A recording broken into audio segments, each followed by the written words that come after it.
Bismillah, salatu salam ala rasulillah, sallallahu alayhi wa sallam.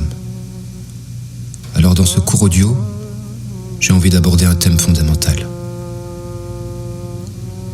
Car à bien réfléchir, la vie qui nous est offerte est censée, à travers nos expériences, nous réformer, nous parfaire, nous éduquer.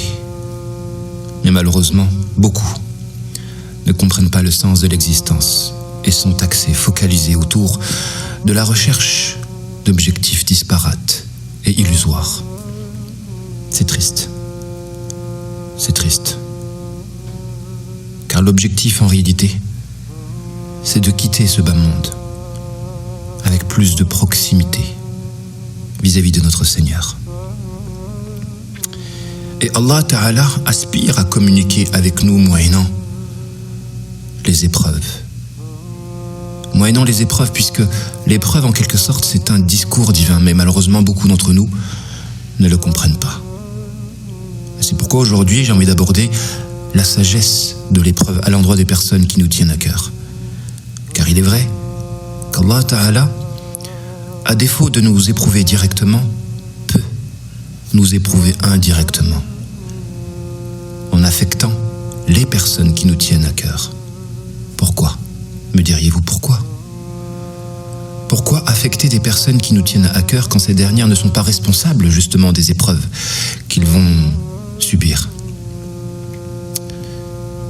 Ainsi, l'objectif à travers l'épreuve indirecte, à savoir les épreuves qui vont toucher les liens qui nous tiennent à cœur, c'est la réforme. C'est tout simplement la réforme. Car en fin de compte, l'amour, qu'est-ce que c'est ? L'amour est un sentiment qui nous relie à une personne, si bien que une partie de nous-mêmes est projetée vers le bien-aimé, de sorte que ce dernier représente tel un miroir pour nous-mêmes. En réalité, on s'aime soi-même quand on aime une personne. On s'aime soi-même quand on aime une personne, car une partie de nous est projetée en cette dernière. Si bien que lorsqu'Allah Ta'ala éprouve cette personne, c'est comme s'il nous éprouvait nous-mêmes. Car par l'amour, justement, notre être est projeté en cette dernière. Ainsi s'explique pourquoi Allah Ta'ala éprouve les personnes qui nous tiennent à cœur. Car la vocation, c'est de nous permettre de prendre du recul vis-à-vis de nos propres manquements. Car effectivement, l'être humain comprend mieux quand il observe avec recul. Ça, c'est une règle importante. On a tendance à mieux comprendre les choses quand on les observe avec recul, avec distance. C'est le principe même de l'expérience. Quand on est âgé et qu'on a de l'expérience, eh bien on observe les choses avec recul et donc on agit avec sagesse.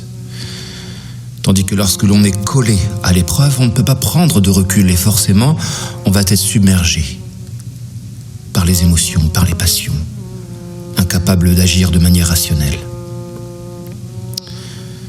Ainsi, quand Allah Ta'ala éprouve une personne qui nous tient à cœur, c'est pour que l'on puisse avoir du recul vis-à-vis de cette épreuve qui nous affecte, de sorte de pouvoir trouver les manquements en nous, les failles qui ont provoqué ces malheurs.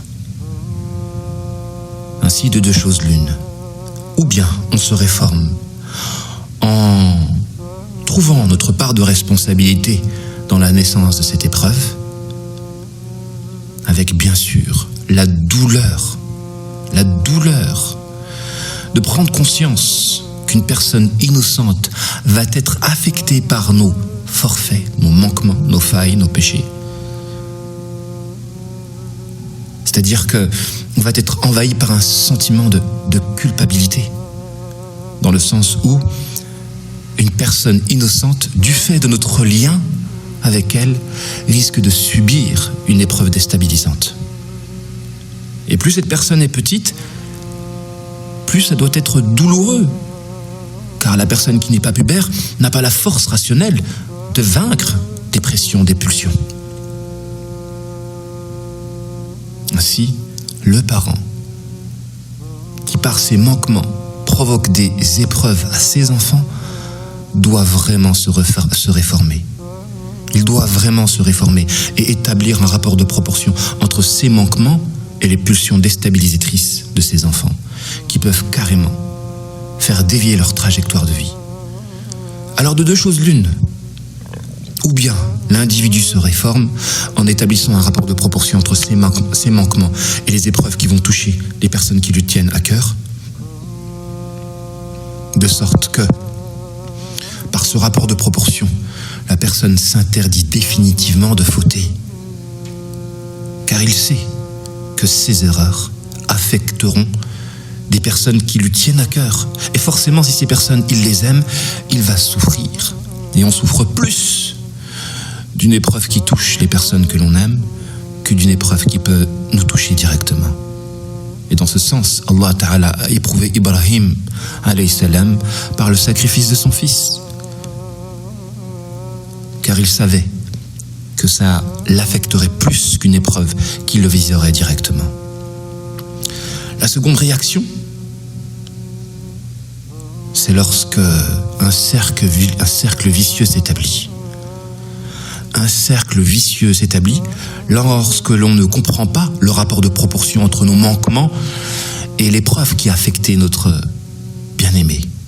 Si bien que la déviation comportementale de notre bien-aimé suite à l'épreuve nous pousse à la détestation de ce dernier. Et en réalité, c'est comme si on se détestait soi-même, dans le sens où on ne s'accepte pas de se voir à travers notre propre réalité. Car je le répète, l'amour, c'est une projection de soi vers l'autre, vers le bien-aimé. Et quand le bien-aimé est affecté par une épreuve à même de le faire dévier au niveau de son comportement, alors on risque de le détester. Mais en réalité, on ne le déteste pas lui. On n'accepte pas une image de soi projetée en lui. Cette détestation risque de provoquer un cercle vicieux qui va faire que cette personne bien-aimée va s'assimiler à cette négativité, provoquée en quelque sorte par les actes de cette personne qui a été éprouvée indirectement moyennant cette dernière. Et donc, dans ce sens, la personne va être la cause de la déviation d'une personne et de la déviation de sa trajectoire de vie, parce qu'il n'aura pas accepté de s'observer soi-même à travers l'autre et de réagir humblement en regardant sa part de responsabilité dans ce que est devenu l'autre. Et ceci ne fait qu'illustrer ce proverbe célèbre qui dit: lorsque l'individu se refuse à s'observer à travers sa réalité, alors quand on lui place un miroir en face de lui, il le brise. Naham. La personne qui se refuse à s'observer à travers ses laideurs, quand on la miroite, elle brise le miroir. Et l'action de détester une personne qui dévie les conséquences de notre lien par rapport à cette dernière, c'est comme l'action de refuser de s'observer soi-même à travers elle, lorsque par le lien qui nous relie, une part de nous-mêmes est projetée en elle. Qu'Allah Ta'ala nous préserve d'un tel agissement. Qu'Allah Ta'ala nous préserve tout simplement de ce manque de savoir, de ce manque de crainte qui peut le pousser à nous éprouver à travers des liens qui nous tiennent à cœur, de sorte que par l'observation de recul, on puisse comprendre. Car malheureusement, on comprend mieux par la douleur. On comprend toujours mieux par la douleur. رجعت بذل افتقاري بخوفي بضعفي بدمع انكسار